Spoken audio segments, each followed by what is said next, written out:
As a special education teacher, my daily job is to work with children who have been diagnosed with autism or have autistic-like behaviors. More importantly, I teach children academically and help shape their behaviors. As a parent, you might think that both shaping or modeling proper behaviors and helping a student to academically achieve are being worked on simultaneously. But this is not always the case. Picture a classroom of kids, 4 to 6 years in age. For many of them, this is their first year in school. For others, they might have been through preschool. Whatever the case, each year when a child enters a new classroom with new faces and authority figures, children will always test their boundaries regardless of disabilities or IQ level.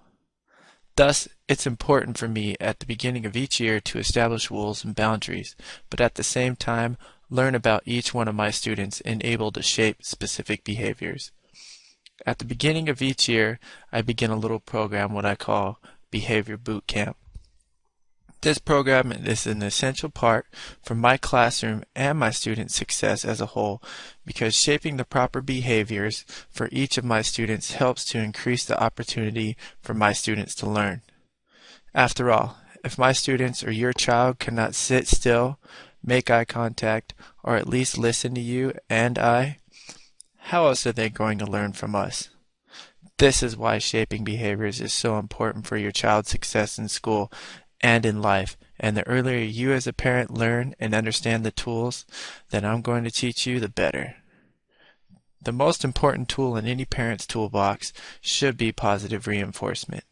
Ironically, this tool is also the easiest to use and helps your child build self-esteem while helping to build a positive parent-child relationship. As a teacher, it is our job to come into work on a daily basis, no matter how tired we are and how bad we feel, and put a smile on our face. This is being positive from the beginning of the day to the end. I think that we can all agree when others are positive around you, to you, your day goes smoothly, and you have the possibility to be in a more positive state throughout your day.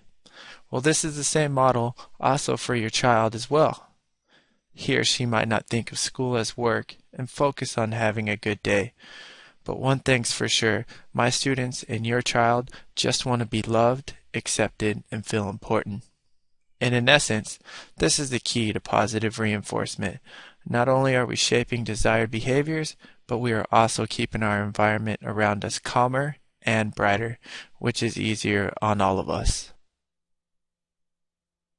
Now that you've heard a little bit about positive reinforcement, which we'll be definitely discussing in more detail later on, now we're going to discuss some of the common errors and failures parents can make when attempting to shape behaviors.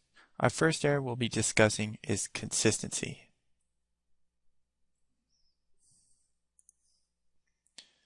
Before I begin discussing the techniques in detail, I'd like to share with you some of the common mistakes that I've seen parents make in the past that have led to failures at attempted behavior shaping, and also some of my own personal learning stories throughout my career.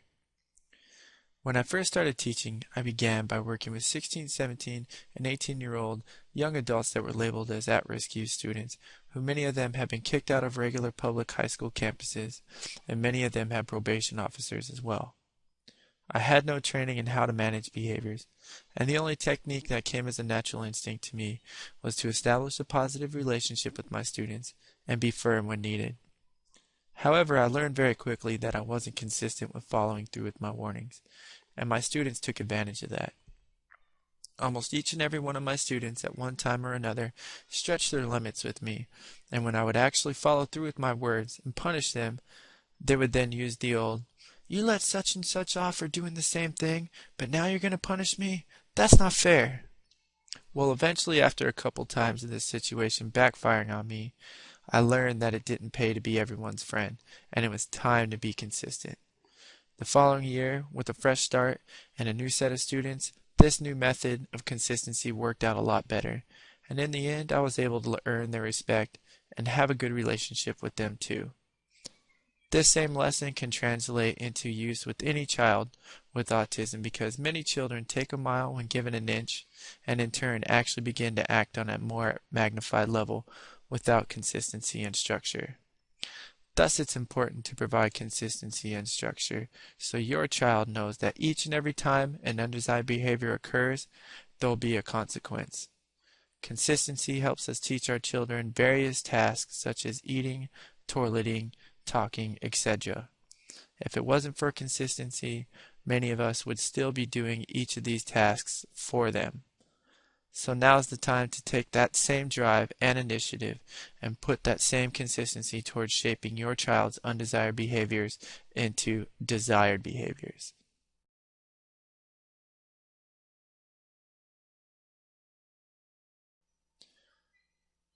Another common mistake that I see many parents make is initially committing enough effort into being open-minded and trying new solutions, but then very quickly committing to only certain parts of a new solution or program. Throughout the years, I too have found myself in this same dilemma. Why? Because I know my kids much like you know your kids, and we both think we know what's making them act or react a certain way. Later on in the program, we'll get into a more in-depth look at investigating and identifying behaviors to target, but for the time being, let's focus on our trust with trying new things. Let me share with you a little personal story from my past and see if you can relate to it in one way or another. Several years ago, when I first started teaching special education, the quickest and easiest way I thought to eliminate a specific behavior was first and foremost through the use of timeout and physical assistance of a student from the floor to the chair or from the playground to the classroom. However, when I moved back to California from Hawaii, the views were much different, and I was beginning to be told to use less physical force and herding of my students to where they needed to go, and I needed to use more verbal prompts and positive reinforcement. Well, I used more verbal prompts, but I thought that this modification to my existing scheme alone would do the trick. However, on the contrary, it actually took me several years later, after listening to several others speak at conferences and workshops, as well as recommendations from a supervisor, for me to finally believe in trying this new type of technique. When I finally believed in trying the technique, the faster I began to see positive growth in the behaviors of my students, as well as I began to see the bigger picture of the true power that positive reinforcement offers. As a parent, at this point, I'm asking you to accept this program with an open mind. Give it a shot, and I guarantee you'll amaze even yourself on how powerful the tools I'm sharing with you really are. Our final topic of the day is on negative reinforcement. As a parent, much like we stated before, that as parents, you face many challenges throughout the day, from putting in a solid day's work to paying the bills, dropping off or picking up your child from school, and all the other miscellaneous household chores that need to be done on a regular basis. These challenges can affect our decision-making skills and can sometimes lead to finding the easiest way to keep your child quiet and busy, such as turning on the TV and putting on a video, giving your child toys to play with, etc. Many times, these helpful items and tasks can be a blessing because they keep your child busy to provide time for you to relax or give you a free moment to clean or prepare dinner.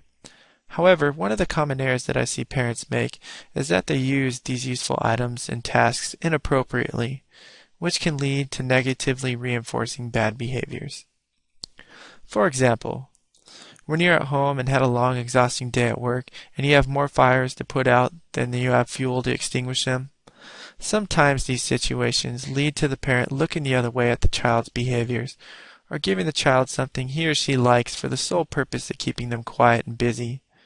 This type of reinforcement is negative because whenever the child is performing a bad behavior, such as crying, hitting, kicking, flopping on the floor, playing incorrectly, etc., and you provide them with something they like, this child is going to associate one thing. This child is going to associate that if I do this, I get that. And from then on, that's what the child will remember to do, and thus, the behavior will continue to reoccur more often. Negatively reinforcing many behaviors can sometimes also be an accidental decision. But as we continue through this program, you will learn to not only figure out how you can be accidentally reinforcing your child, but you will also figure out how to replace it with the proper solution through studying all the strategies I will share with you. First of all, Congratulations on making it through your first week of the Shaping Behaviors program. Next, before we leave each week, I want to go over with you everything that we talked about today. And finally, you'll have a little homework to take home, which will help you learn and understand the concepts we've talked about today. So let's begin our review portion. First, we took a brief journey into positive reinforcement.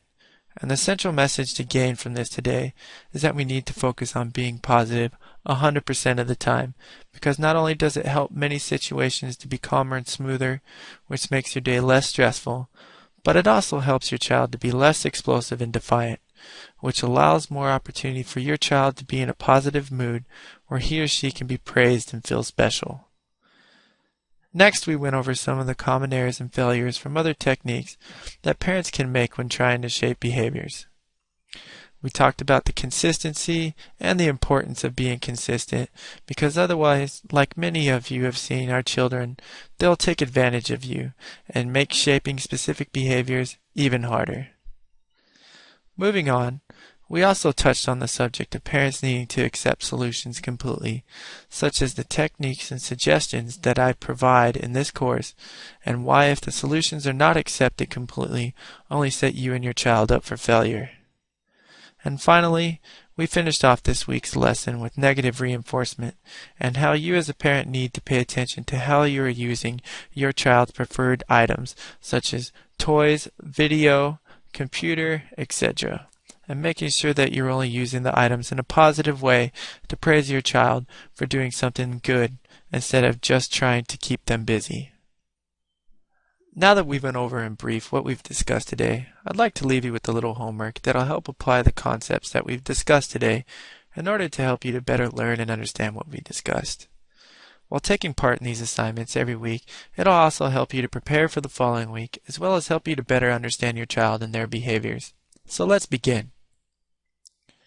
Your first assignment involves trying your best focus while at home and out in public on the tone of your voice and behaviors you use with your child, and evaluate if this situation could be handled differently, possibly by using a calmer, more positive tone of voice and less explosive body movements.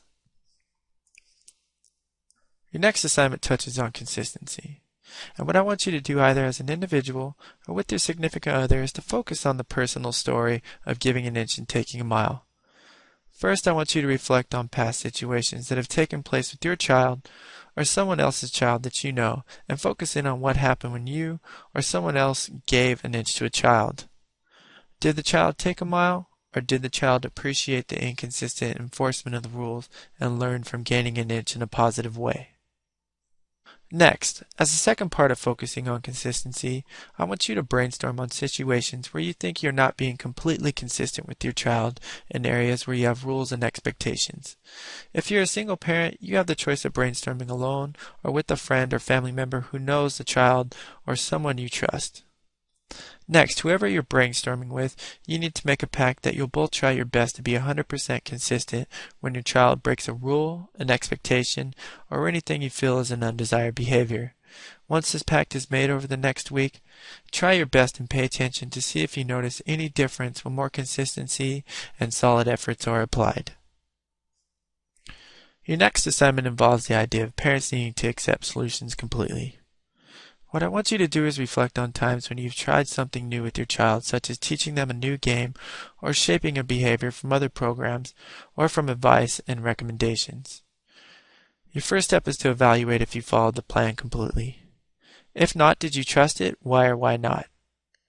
Did the desired result not happen right away? And how much time did you dedicate to shaping this behavior or teaching your child a new game? Finally, your last assignment has to do with negative reinforcement. And what I want you to do is take some time this week around the home or out in public to pay attention to the rewards you're giving your child